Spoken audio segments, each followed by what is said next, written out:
Vă salut, dragilor! Prin acest video pe care vi-l prezint acum, vreau să vorbesc despre comunitatea Oameni pentru Oameni, cine suntem noi ca și comunitate și câteva lucruri importante care trebuie știute în legătură cu această comunitate. Comunitatea Oameni pentru Oameni este o comunitate construită prin colaborare, unde împreună reușim, unde există colaborare reală și ne implicăm cu sens. Cred că fiecare om are o poveste care merită ascultată, de aceea am creat comunitatea Oameni pentru Oameni, un loc unde creștem împreună. Haideți să vedem ca să înțelegem. Dacă tu, care intri în comunitatea Oameni pentru Oameni, spre exemplu acolo unde vezi tu la mijloc, și X-urile acelea pe lângă tine sunt oamenii care sunt intrați în comunitatea Oameni pentru Oameni.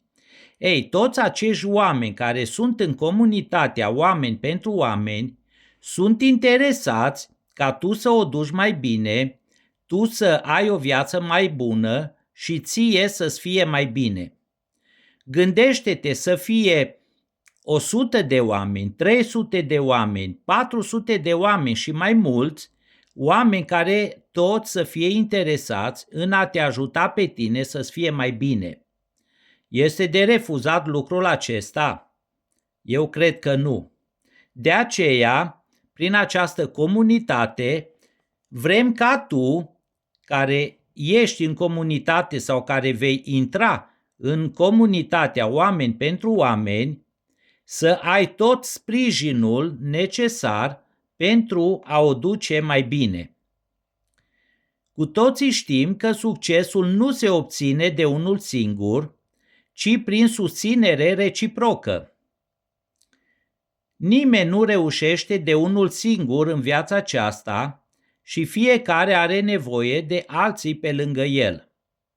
Eu sunt o persoană creștină, îl iubesc pe Dumnezeu, citesc Biblia, mă străduiesc să o împlinesc și în Scriptură am găsit că și acolo se vorbește de unitate, de a nu face lucrurile de unul singur. Deci a lucra în echipă, a lucra împreună unii cu alții și unii pentru alții, este și un lucru biblic și este și un lucru necesar. În această comunitate vei găsi mentori și colegi care au parcurs deja drumul spre reușită, oameni care au fost undeva jos, iar acum sunt de succes, care știu cum să te îndrume și care sunt gata să te îndrume și pe tine ca să ajungi la o viață de succes și să ajungi la o viață de bunăstare.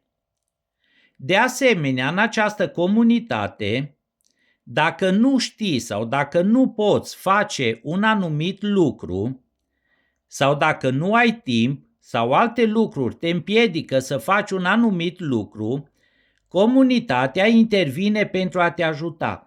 Așa după cum ai văzut în cercul acela, tu ești la mijloc și când spui nu știu să fac un lucru, nu am timpul necesar, nu am posibilitate sau alte lucruri, din 300, din 400 de oameni că sunt acolo, mă îndoiesc să nu fie cineva care să facă pentru tine lucrul acesta, iar tu să ai câștiguri și beneficii.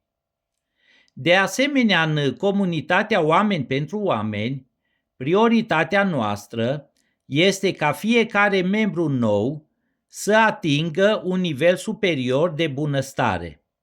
Acesta este scopul nostru, ca fiecare membru nou, fiecare persoană intrată în comunitatea Oameni pentru Oameni, să atingă un nivel superior de bunăstare.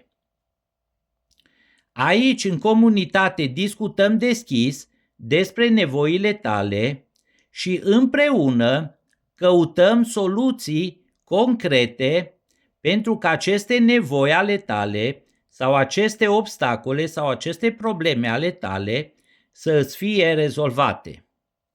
De asemenea, aici în comunitatea Oameni pentru Oameni avem tehnologie de ultimă oră. Rămânem conectați rapid prin WhatsApp, prin Facebook și prin alte platforme online dedicate. Noi ne folosim de tehnologia asta modernă pe care noi o folosim în beneficiul nostru. Probabil te întrebi cum te poți alătura acestei comunități, pentru că lucrurile sunt frumoase, sunt reale, sunt necesare și cu siguranță te vei întreba cum te poți alătura și tu comunității.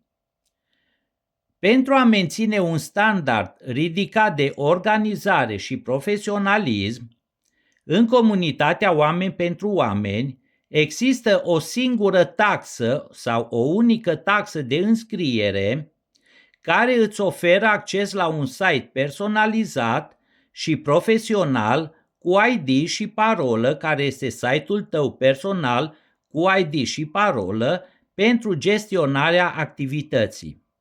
Noi cu toții știm că toate lucrurile costă, site-urile nu se fac fără bani, de aceea există o singură taxă de înscriere pentru site-ul acesta personalizat, pentru a putea să gestionăm activitatea.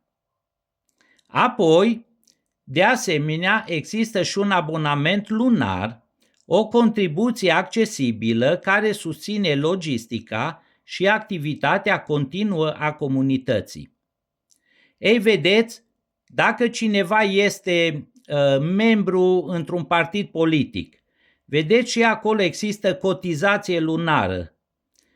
Eu personal, așa după cum am spus, sunt creștin, practicant, la biserică și la biserică există donație sau alții spun zeciuială, personal practic zeciuiala și o accept, dar alții o numesc dărnicie, dar și în biserică există datoria de contribuție financiară pentru a ne putea gospodări. Ei, din tot ceea ce există în jurul nostru, noi ca și comunitate, Oameni pentru Oameni, am luat exemple din ceea ce se întâmplă în jurul nostru, am luat ceea ce este bun și folosim pentru a ne putea gospodări, pentru a putea câștiga, pentru a putea avea beneficii cât mai multe, de aceea este nevoie de un abonament lunar. Dacă simți că rezonezi cu valorile noastre și dacă vrei să faci parte din familia Oameni pentru Oameni, contactează-mă pentru detalii. Mă poți contacta la numărul de telefon pe WhatsApp 0745 312 916. Aștept contactul tău, vom colabora și vei vedea că și tu poți să ai o viață mai bună. La revedere!